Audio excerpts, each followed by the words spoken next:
오늘 이수환 기자 모시고 전문 기자 모시고 삼성 이재용 부회장의 배터리 행보에 대해서 얘기를 들어보도록 하겠습니다. 안녕하십니까? 안녕하세요, 이수환입니다. 누구 만나러 간다? 이재용 회장이 최근 올해 이제 그 BMW 회장하고 네. 좀 만났고 여러 가지 이제 재밌는 일이 많이 벌어졌는데 네. 루시드 모터스라는 회사가 있습니다. 상장사고요. 네. 이제 이 회사 CEO가 피터 네. 롤린스라는 분인데 네. 이 분하고 이제 만나는 걸로 전해졌죠. 언제 만납니까? 지금 이번 주에 뭐 일본의 대통령이랑 같이 출장 간다는 거 아닙니까? 일본 가서 만나시는 않으면 그렇진 않을 것 같고요. 네. 그 이후에 만날 것 같습니다. 네. 뭐 빠르면 이달 말, 네. 늦어도 4월에는 만남이 성사될 것으로 보입니다. 뭐 만나는 이유가 있겠죠. 일단 루시드라는 회사는 네. 뭐 요즘 해외 주식 많이 투자하잖아요. 네. 많이 알려져 있는 기업이기도 해요. 네. 뭐 테슬라 이후에 너도 나도 제2의 테슬라라고 하는데 네. 사실 그 루시드야말로 그런 수식어에 가장 근접해 있는 기업이 아닌가. 왜? 일단 상장이 돼 있고 물론 스펙 상장이긴 했지만 네. 그리고 직접 배터리를 만들진 않지만 전기차를 생산을 하고 있는 기업이고. 저는 잘 몰라서 그러는데 네. 루시드 모터스가 미국 시장에 상장되어 있습니까? 미국에 상장되어 있습니다. 그러면은 주로 만드는 자동차의 형태는 어떤 겁니까? 그건데요. 그 럭셔리입니다. 럭셔리. 우리도 전기차 보면 네. 아주 작은 초소형 전기차부터 네. 지금 뭐 테슬라 같은 차도 있을 거고 네. 그다음에 뭐 제네시스 일렉트릭 같은 고급형 승용차도 있는데 네. 루시드는 프리미엄 전기차를 표방하는 기업입니다. 그렇군요. 그래서 기본 가격이 뭐 우리나라 돈으로 뭐 1억 2천부터 시작을 하죠. 가장 싼 게. 아, 그래요. 가장 싼 게.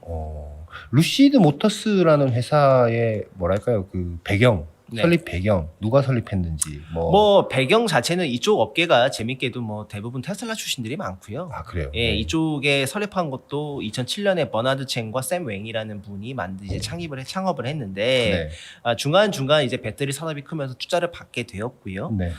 그러면서 이제 중간에 이제 여러 인력들이 많이 들어왔다 나갔어요. 네. 뭐 대부분 보면 구글도 그렇지 않습니까? 뭐 네. 어디 출신들 데려왔다가 또 금방 나가기도 하고. 네.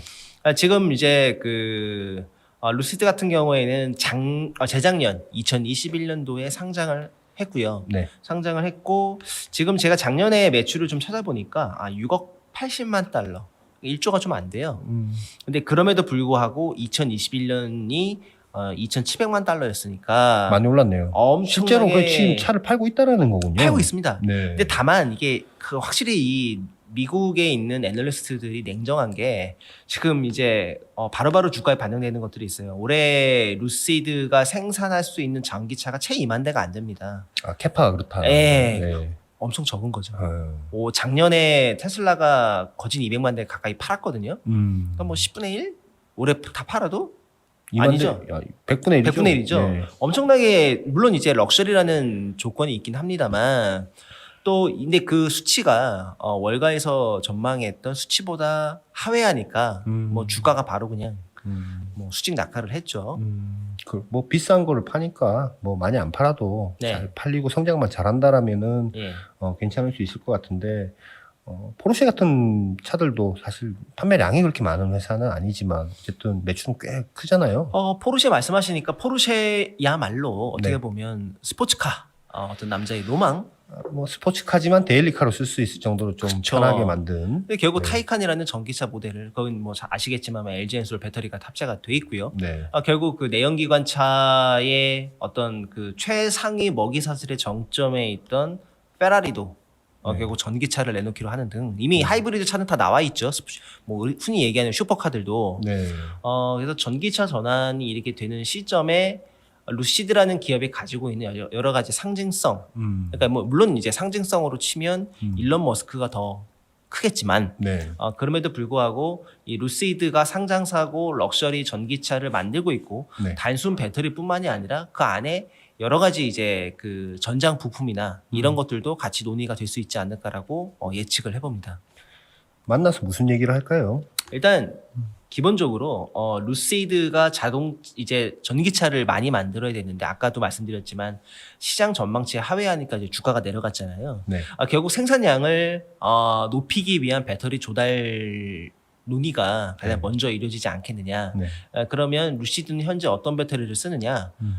지금 쓰고 있는 거는 LG 엔솔 배터리가 제일 많고요. 아, 예, 예. 물론 이제 2017년도에 2016년도 그 정도의 삼성 SDI 배터리도 일부 쓰긴 했습니다만 양으로는 네. LG 엔솔이 더 많은 걸로 알려져 있고 네. 또 올해 1월에 루시드가 SUV 아직까지는 승용차만 내놓고 있고요. SUV 모델을 내놓을 계획인데 거기에는 파나소닉 배터리를 쓴다고 이제 발표를 했습니다. 그러니까 원통형 배터리 쓴다는 얘기죠. 원통형을 쓴다는 얘기군요. 그러니까 삼성 SDI와도 자연스럽게 만남이 이루어질 수밖에 없을 것이고 네. 또 한편으로는 루시드라는 안에 전장 뭐 럭셔리카니까 뭐 다 디스플레이로 덮여 있고 패널 조작하는데도 굉장히 좀 전자틱해요. 삼성이랑 협력할 부분들이 많이 있겠네요. 굉장히 많이 있죠. 네. 특히 뭐 일론 머스크 같은 사람이랑 이렇게 하면 굉장히 좋겠지만 워낙 그 기행을 일삼는 인물이어서 예. 만나기 쉽진 않을 것 같고. 뭐 이런 총수나 CEO들끼리의 만남은 네. 사실 어느 정도 조율이 된 다음에 맞습니다. 만나서 이제 최종적으로 악수하고 사인하고 뭐 이런 경우들이 예. 많고, 뭐 물론 이번 건 같은 경우는 그런 게 아니라 정말 뭐 완전히 다 만들어진 게 아니고 뭐 말 그대로 뭐 어떤 협력의 어떤 논의 차원에서 만나는 것일 수도 있지만 저 위에 있는 분들이 고위직들이 직접 만난다라면은 뭔가 사업적으로 연결될 확률이 클 것으로 보이는데요. 이미 뭐 루시드 자체가 루시드 모터스가 삼성 SA 배터리를 쓰고 있지만 그 양은 LG 엔솔에 비하면 아직은 많지 않다. 뭐 루시드라는 회사가 뭐 자동차 생산량이 많지 않기 때문에 그런 부분도 있습니다만 네. 최근에 이재용 회장이 삼성 SDI의 수원 사업장 전고체 배터리 파이널 라인, 네. 뭐 흔히 S 라인이라고 하는 곳에 갔다 오기도 했고 BMW 회장과의 어떤 만남이 영상으로 찍어서 처음으로 올라온 영상이었거든요. 네. 그런 부분들로 봤을 때 그냥 만약에 타이틀을 건다면 전기차의 진심인 이재용 회장 뭐 이렇게 좀 볼 수도 있을 것 같습니다. 혹시 뭐 그쪽도 합작사라든지 이런 거에 대한 논의가 있을 수도 있습니까? 현실적으로는 좀 쉽지 않을 것 같아요. 그거는 왜 그렇습니까? 왜냐하면 루시드가 프리미엄 전기차를 표방하고 있기 때문에 규모의 경제를 규모는? 이루기는 좀 쉽지 않고 또 루시드가 상장을 하긴 했습니다만 스펙 상장을 했고 또 전체 시가총액이나 이런 것들로 봤을 때 삼성 SDI와 합작사를 하기에는 일단 총알이 부족하다. 그렇군요. 다만 단순 배터리 공급에서 벗어나서 여러 가지 전장 부품 협력이라든지 종합적인. 그럼요. 루시드가 가지고 있는 여러 가지 상징성들이 분명히 존재합니다. 그렇군요. 이 내용은 나중에 제가 지금 얘기하는 거는 녹화할 때는 좀 넣지 마시고요. 지금 현대차도 AP요. 네.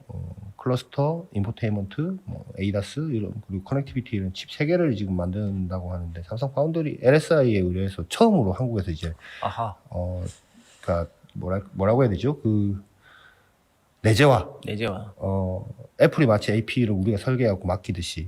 그러니까 뭐 지금은 설계를 다 하지만 처음에는 이제 스펙 정도만 정해줬는데 지금 아마 그 정도 수준인 것 같아요. 현대차에서 삼성한테 이전 이런 스펙이 필요로 하다라고 얘기를 해서 LSI가 받아고 RTL 설계하고 인도에서 후방 작업하고 파운드리에 맡겨가지고 칩 공급하면 지금 올 연말에 지금 칩이 나올 거거든요. 작년 하반기부터 지금 설계 시작했다고 하니까 그런 차 업체들의 어떤 전장화에 대한 어떤 부품의 어떤 내재화 혹은 조달의 어떤 확실성, 안정성 이런 것들은 지금 전반적으로 자동차 업체들이 좀 많이 추구해가는 방향성인 것 같은데 그런 측면에서 삼성이 반도체도 하고 뭐 배터리도 하고 디스플레이도 하고 뭐 여러 가지를 하니까 만나면 여러 가지로 뭔가 협력이 늘어날 수도 있겠네요.